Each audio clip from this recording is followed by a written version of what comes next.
Hello friends, जैसा कि हमने लास्ट एपिसोड में देखा, युनचू फाइट करते करते क्वार्टर फाइनल्स में पहुंच जाता है। फिर उसके बाद उसकी लड़ाई लिंग मैसन के छोटे लड़के से होने लगती है, जो कि उसे वो बार बार से बॉस बुला रहा था। पर लेकिन वो उसको बॉस इसलिए बुला रहा था क्योंकि युनचू ने उसे पहले हराया था। अब इस मैच में उसकी और युनचू की दोबारा से लड़ाई हो रही होती है। अब आगे एपिसोड के बाद में हम उनको दिखाते हैं, वो लड़का बोल रहा होता है, बॉस तुम्हारी ताकत बहुत ही ज्यादा है, इस वजह से मुझे 2 तलवारों से लड़ना पड़ रहा है। तुम ये मत सोचना कि मैं चीटिंग कर रहा हूँ। ये सुनने का युनचू उससे कहने लगता है, मैं क्यों सोचूंगा ऐसा, तुम 2 तलवार एक साथ चला सकते हो, इसका मतलब ये तुम्हारी ताकत है, तो तुम्हें ऐसा नहीं सोचना चाहिए। फिर उसके बाद दोनों लड़ना शुरू कर देते हैं। वो लड़का युनचू पर कई तरह के हमले करता है, पर युनचू उसके सभी हमलों को डॉज मार देता है। फिर वो छोटा लड़का ऑफिस में उसके पास आके लड़ने लगता है, पर युनचू उसको दोबारा से पीछे ढकेल देता है। फिर वो लड़का अपनी दोनों हाथों में तलवार लेने के बाद अपनी नई टेक्निक को यूज करने लगता है। उस टेक्निक की मदद से कई सारी स्पिरिचुअल शॉट आ जाती हैं, जो कि उसके चारों तरफ घूमने लगती हैं। युनचू कह रहा होता है मुझे जल्दी से असली तलवार ढूंढनी होगी। जैसे ही उसे असली तलवार दिख जाती है, उसके पास जाकर उसे तोड़ देता है। तब यहाँ पर जितनी स्पिरिचुअल शॉट थी वो गायब हो जाती हैं। ये देखकर सभी लोग हैरान हो रहे होते हैं, और जैसे ही युनचू नीचे आता है, उसकी तलवार भी टूट जाती है। ये देखकर तो लोग खड़े हो जाते हैं। युनचू भी कह रहा होता है भैंचोद जी कैसे टूट गई। लिंग मास्टर कह रहा होता है तलवार टूट गई, इसका मतलब ये भी हार चुका है। तभी उसके बगल में बैठा कहने लगता है, जीव के पास अगर 2 तलवार नहीं होती तो वो भी इसके आगे नहीं टिक पाता। कामा पैलेस के लोग बोल रहे होते हैं, कामा प्रिंसेस बोल रही होती है, चलो कोई दिक्कत नहीं, तुमने हमारे लिए बहुत कुछ किया, हमें तुम पर बहुत ही ज्यादा प्राउड है। बगल में क्वीन मास्टर कह रहा होता है, बहुत अच्छी, मैंने नहीं सोचा था कि हम लोग टॉप 4 में पहुंच जाएंगे, अब हम लोग यहाँ तक पहुंच गए तो ये काफी है। तभी हम युनचू को देखते हैं, जो कि कह रहा होता है, तुम्हारी तलवारबाजी तो बहुत अच्छी है, मानना पड़ेगा। इस पर वो कहने लगता है, हाँ बॉस, मेरी तलवारबाजी बहुत ही ज्यादा अच्छी है। फिर युनचू अपनी उस तलवार को वापस से रखने लगता है। युनचू अपने एक टूटे हुए टुकड़े को तो रख लेता है, पर लेकिन वो पूरी तलवार को नहीं रख पाता। वो कहने लगता है आखिर क्या हो रहा है यहाँ पर। तभी आसमान में एक बादल आ जाता है, उसमें से काफी सारी बिजली निकलने लगती है। युनचू देखकर समझ जाता है और कहने लगता है, अच्छा तो तुम लड़ना चाहते हो। फिर युनचू उस लड़के से कहने लगता है, लिटिल फ्रेंड आओ चलो हम दोबारा से लड़ते हैं, और मैं अब की बार सिर्फ तुम्हें हराने के लिए लड़ूंगा। ये सुनकर वो लड़का कहने लगता है, मुझे हराने के लिए। उन लोगों की बात होते हुए सब लोग देख रहे होते हैं। युनचू अपनी टूटी हुई तलवार लेकर तुरंत ही उस लड़के पर हमला कर देता है। सब लोग ये देखकर कह रहे होते हैं, आखिर युनचू की टूटी हुई तलवार इतनी ज्यादा ताकतवर कैसे हो गई, इसका मतलब ये अपनी स्ट्रेंथ अभी तक पूरी छुपा के रखा था। फिर हमें युनचू की फाइट दिखाने लग रहे होते हैं। युनचू से बार बार से पीछे कर रहा होता है।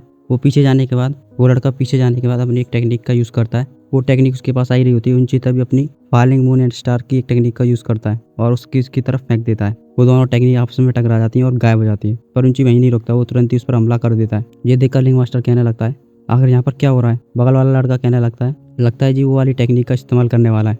वो लड़का युनचू को पीछे करने के बाद तुरंत ही आसमान में चले जाता है और अपनी टेक्निक का बखान करने लगता है और कह रहा होता है, बॉस अगर तुम मेरी वाली टेक्निक को झेल लेते हो तो मैं तुम्हारा छोटा भाई बन जाऊंगा और मुझे कोई आपत्ति नहीं होगी। ये सुनकर युनचू कुछ नहीं कहता और अपनी तलवार को आगे कर देता है। वो लड़का अपनी टेक्निक को तैयार करते हुए एक बहुत ही बड़ा हमला तैयार कर रहा होता है। उसकी दोनों तलवार आपस में मिल जाती हैं और वो युनचू की तरफ छोड़ देता है। युनचू भी सोच रहा होता है, मैं इस तलवार को लेकर आखिर दम तक लड़ूंगा, मैं इस तलवार की ग्लोरी के लिए लड़ूंगा। और वो अपनी तलवार को लेते हुए उस तलवार में से एक नई टेक्निक निकालता है, जिसका नाम होता है सॉर्ड ऑफ एंगर। उसमें से एक बहुत ही बड़ी स्पिरिचुअल सॉर्ड निकलती है, जो कि उसी टेक्निक की तरफ जाने लगती है। वो दोनों टेक्निक आपस में टकरा जाती हैं। उन दोनों टेक्निक के टकराते ही बहुत ही जोर का वहाँ पर ब्लास्ट होता है। उन टेक्निकों के ब्लास्ट होते ही चारों तरफ जो सुरक्षा कवच लगा था वो टूट जाता है और सभी तलवारें इधर उधर जाने लगती हैं। वो लोग सब अपने आप को बचाते हुए वहाँ से भाग रहे होते हैं। फिर हम युनचू और उस लड़के को दिखाने लगते हैं। युनचू कह रहा होता है, और छोटे भाई ठीक हो तुम। ये सुनने का तो लड़का रोते हुए बैठ जाता है और कहने लगता है, मैं तुमसे कभी नहीं लड़ूंगा, तुम्हारी स्ट्रेंथ तो बहुत ही ज्यादा है। उस लड़के को ऐसा करते देखकर सब लोग हंसने लगते हैं।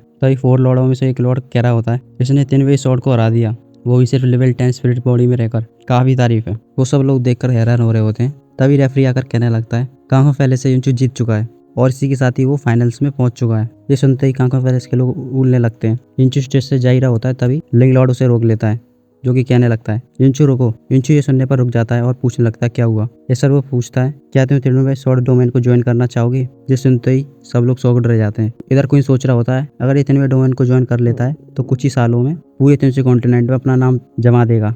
ये सुनने का युनचू उससे कहने लगता है, एल्डर आपने मेरे बारे में इतना कुछ सोचा, उसके लिए धन्यवाद, पर मैं कांगो पैलेस का पहले से ही डिसिप्लिन हूँ, तो मैं आपके इस ऑफर को रिजेक्ट ही कर सकता हूँ, कृपया करके मुझे माफ कर दें। ये बात सभी सुन लेते हैं। लॉर्ड किन कह रहा होता है, क्या ये 4 लॉर्डों में से एक लॉर्ड को निराश करना चाहता है। अगर ऐसा हुआ तो ये मौत के कगार पर आ जाएगा। तभी जुनबा उससे पूछने लगता है, क्या तुम चाहते हो कि ब्रदर इन लॉ 3 में स्वॉर्ड डोमेन में जुड़ जाए। इस पर वो उससे कहने लगता है, तुम्हें कुछ नहीं पता, अपना मुंह बंद कर रखो। वो एल्डर लिंग उसको एक स्टोन टेबलेट दे देते हैं और कहते हैं, अगर तुम्हारा दिमाग कभी भी चेंज होगी और तुम 3 में डोमेन को ज्वाइन करना चाहो तो मैं इससे मुझे संदेश तो भेज सकते हो। युनचू उस टोकन को लेकर वहां से चला जाता है। सब लोगों की सांस में सांस आ जाती है। वो सोच रहे होते हैं, क्योंकि वो सब लोग सोच रहे होते हैं युनचू एल्डर लिंग को धमाका करवाने की सोच रहा है। वो क्वीन मास्टर युनचू से कहने लगता है, क्या तुम पागल हो गए हो, तुम एल्डर लिंग को कैसे रिफ्यूज कर सकते हो। तो इस स्टेज पर रेफरी बोलने लगता है, लिंगन वर्सेस चिंगयू। ये सुनते ही युनवा बोलने लगता है, देखो देखो सिस्टर आने वाली है। तभी हम स्टेज पे देखते हैं कि वो दोनों आ चुके होते हैं। लिंगन कहने लगता है, मैं 3वें मैनर से लिंगन हूँ। इस पर वो हाँ करती हुई कहती है, मैं आइस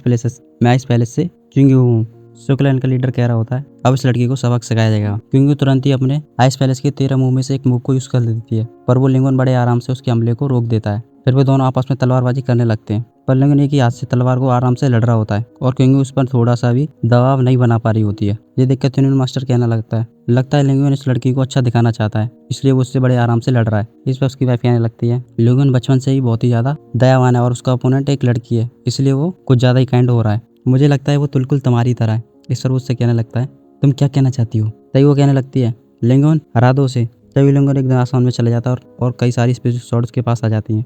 वो कहने लगता है, क्योंकि मुझे माफ़ कर देना जो मैं अब आगे करने वाला हूँ। वो उसके बाद तुरंत ही उस पर हमला कर देता है। उसके हमले आते देख क्योंकि कई सारी आइस बॉल लगा देती है और उन हमलों को रोक रही होती है। फिर उसके बाद क्योंकि उन हमलों को रोकने के बाद उस लड़के पर हमला कर देती है। वो लड़का तुरंत ही जमने वाला होता है और वो सोच रहा होता है, लगता है मुझे इस आइस को अपने पास से भी नहीं आना होगा, नहीं तो मैं बिल्कुल ही जम जाऊंगा। वो तुरंत ही अपनी स्पिरिचुअल ऑरा छोड़ देता है और जमने से बच जाता है।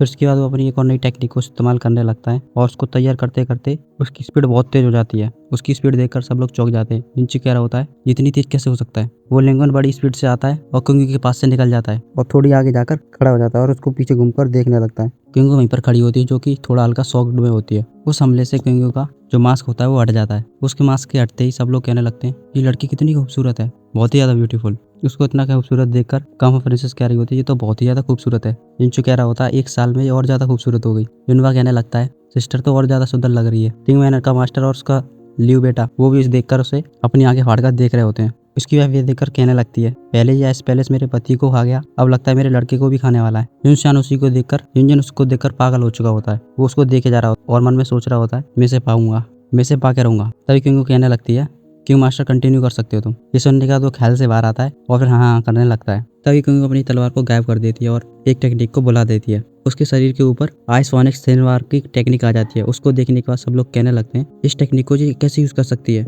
इसको यूज करने के लिए कम से कम ये अर्थ लेवल में लेवल 5 पर तो होनी चाहिए, तभी ये आइस पैलेस की इस टेक्निक को यूज कर सकती है। तभी हम क्योंकि को दिखाते हैं जो कि अपने गले में से एक लॉकेट को उतार देती है। उसके लॉकेट उतारते ही सब लोग देखते हैं उसकी जो एक्चुअल स्ट्रेंथ होती है वो अर्थ लेवल में लेवल 3 पर होती है। ये देखकर सब लोग चौंक जाते हैं और कहने लगते हैं, ये तो बहुत ही ज्यादा पावरफुल है। तभी इंचू की मास्टर इंचू से कहने लगती है, क्या तुम अब भी उससे लड़ना चाहते हो? उसने सिर्फ एक लॉकेट लगाकर अपनी स्ट्रेंथ को छिपा कर रखा था, तुम लोग ये भी नहीं देख सकते। इंचू कह रहा होता है, मास्टर मैं तुमसे कुछ पूछना चाहता हूँ। फिर इसके बाद हमें अरीना में दिखाने लगते हैं। क्योंकि कह रही होती है, मास्टर जी ने मुझ पर दया दिखाने के लिए बहुत शुक्रिया, पर मैं अपनी पूरी स्ट्रेंथ का इस्तेमाल करूंगी अब, तो आप थोड़ा जरा बच के रहना। पर वो तो उसके ख्यालों में खोया हुआ था। तभी तीनों मैनर का मास्टर खड़े होकर कहने लगता है, बेटे ख्यालों से बाहर आओ, नहीं तो तुम्हारे लोड़े लग जाएंगे, बिल्कुल मेरी तरह। इसके बाद वो अपने आप को कंट्रोल करते हुए उन ख्यालों से तुरंत बाहर आ जाता है और अपनी तलवार को लेकर अपनी टेक्निक को तैयार करने लगता है। उसकी टेक्निक तैयार होते ही वो तुरंत ही उस पर हमला कर देता है। क्योंकि आ रही उसकी टेक्निक को बार बार से अपनी थिन सिल्क से पीछे कर रही होती है। वो उसकी तलवार को बिल्कुल आगे भी नहीं जाने दे रही होती है और जिस जगह पर उसकी थिन सिल्क पड़ती वो जम जाती। वो लिंगन भी उससे थोड़ा दूर रहकर लड़ रहा था क्योंकि उसे भी पता थी उसकी वेजिंग टेक्निक बहुत ही ज्यादा खतरनाक है और वो उसके कॉन्टेक्ट में एक बार आया तो वो तुरंत ही जम जाएगा। फिर उसके बाद वो आसमान में चला जाता है और कहने लगता है, तो अब तुम टेक्निक को झेल के दिखाओ। इसके बाद वो थंडर शॉट टेक्निक का इस्तेमाल करता है। उसकी थंडर सीधे क्योंकि ऊपर गिर रही होती है। क्योंकि अपनी थिन स्किल से उसको तुरंत ही वहीं पर फोड़ देती है और उसकी अटैक से लिंगन पीछे हो जाता है। आइस प्लेस की लड़की कहने लगती है, ये थिन स्किल की 70% पावर को यूज कर सकती है, वो भी सिर्फ 1 साल में। इसका मतलब टेक्निक को सीखने में इसका कंप्रेशन बहुत ही ज्यादा बढ़िया है। ये देखने के बाद वो लिंगन कहने लगता है, अगर ऐसी बात है तो मैं अपना पूरा बेस्ट ट्राई करूंगा। फिर उसके बाद वो अपनी कई स्पिल शॉट को उसके ऊपर छोड़ देता है, पर क्योंकि उनकी आ रही स्पिल शॉट को अपनी कई सारी थिन स्किल से ब्लास्ट कर देती है। उन दोनों में बहुत ही जोर से घमासान से लड़ाई होने लगती है और पास का कवच हिलने लगता है। कवच को हिलता देख रेफरी तुरंत ही अपनी पावर से उस कवच को स्टेबल करने लग जाता है। फिर क्योंकि वो आसमान में चली जाती है और अपनी थिन स्किल की कई सारे अटैक को उसके ऊपर फेंक रही होती है। उन अटैक से बचते बचते वो भी आसमान में आ जाता है और वो दोनों आपस में दोबारा से लड़ने लग जाते हैं। उन दोनों की लड़ाई देखकर सब लोग चौंक रहे होते हैं। क्वीन मास्टर कह रहा होता है, ये दोनों आगे जाकर बहुत ही अच्छे मास्टर्स बनेंगे, खासकर वो लड़की। तभी तीनों मैनर के मास्टर को दिखा रहे होते हैं जो कि कह रहा होता है, आखिर ये कैसे हो सकता है। उसके बगल में बैठा लड़का उसका जीव वो भी कह रहा होता है, कहीं ब्रदर हार तो नहीं जाएंगे, ऐसा तो नहीं हो सकता ना। तभी मैं क्योंकि उनको दिखाने लगते हैं जो कि अपनी बेस्ट टेक्निक का इस्तेमाल कर रहा होता है। वो उस टेक्निक को तैयार करने के बाद सीधे किंगू के ऊपर हमला कर देता है, पर किंगू वहां से उड़ जाती है और आसमान में चली जाती है। फिर वो भी एक अपनी टेक्निक का इस्तेमाल कर रही होती है। उसकी टेक्निक को देखने के बाद रेफरी बोल रहा होता है, यह इस पैलेस की लेवल 6 की टेक्निक है, पर इसको ये कैसे इस्तेमाल कर सकती है, क्योंकि इस टेक्निक को सिर्फ हाफ बेस किंग लेवल के लोग ही इस्तेमाल कर सकते हैं। इसके बाद उस टेक्निक का हमला उस लड़के पर कर देती है। इस टेक्निक के हमला होते ही वो लड़का एक कवच के अंदर आ जाता है। वो अपनी स्पिरिचुअल पावर से उस कवच के इफेक्ट को रोकने की कोशिश कर रहा होता है। ये देखकर क्विंगी तुरंत ही अपनी पावर और बढ़ा देती है। फिर उसके बाद एक जोरदार हमला उसकी तरफ करती है। उस हमले के लगते ही वो खून डाल जाता है और पीछे जाकर गिरता है। क्विंगी बड़े आराम से नीचे आ जाती है और उसको देख रही होती है। सब लोग खड़े हो जाते हैं और देखने लगते हैं। वो कह रहे होते हैं, लगता है इस साल की कांगफू एम्पायर की नंबर 1 बनने वाली है ये लड़की। तभी एक आदमी उसकी बात काटते हुए कहता है, तुम गलत कह रहे हो, वो पूरे हिस्ट्री की सबसे बेस्ट है। तभी मिंगुन खड़ा हो रहा होता है और सोच रहा होता है, ये लड़की की तो ताकत बहुत ही ज्यादा है, अगर ऐसा ही होता रहा तो मैं इससे बहुत ही जल्दी हार जाऊंगा। तभी उसकी माँ की आवाज आती है। वो अपनी तलवार उसको दे देती है। वो तलवार आते ही उसको पकड़ लेता है और उसकी टेक्निक को कंप्लेंट करने लगता है। उसकी टेक्निक को कंप्लेंट करने के बाद दोनों तलवारों के पास एक एक शरीर आ जाता है। ये देखने का युनचू कहने लगता है, इसके पास 2 शरीर है। सब लोग कह रहे होते हैं ये तो स्वॉर्ड स्पिरिट है, क्योंकि उसकी स्वॉर्ड स्पिरिट को बड़ी ध्यान से देख रही होती है। तभी हम लिंगन को देखते हैं, उसके दोनों शरीर एक एक तलवार को अपने हाथ पर लेकर तुरंत ही क्विंगी की तरफ दौड़ पड़ते हैं और उसकी तरफ हमला करते हैं। आज के एपिसोड में बस इतना ही, मिलते हैं अगले एपिसोड में। हत्ती मारो गाइस सब्सक्राइब बटन पर।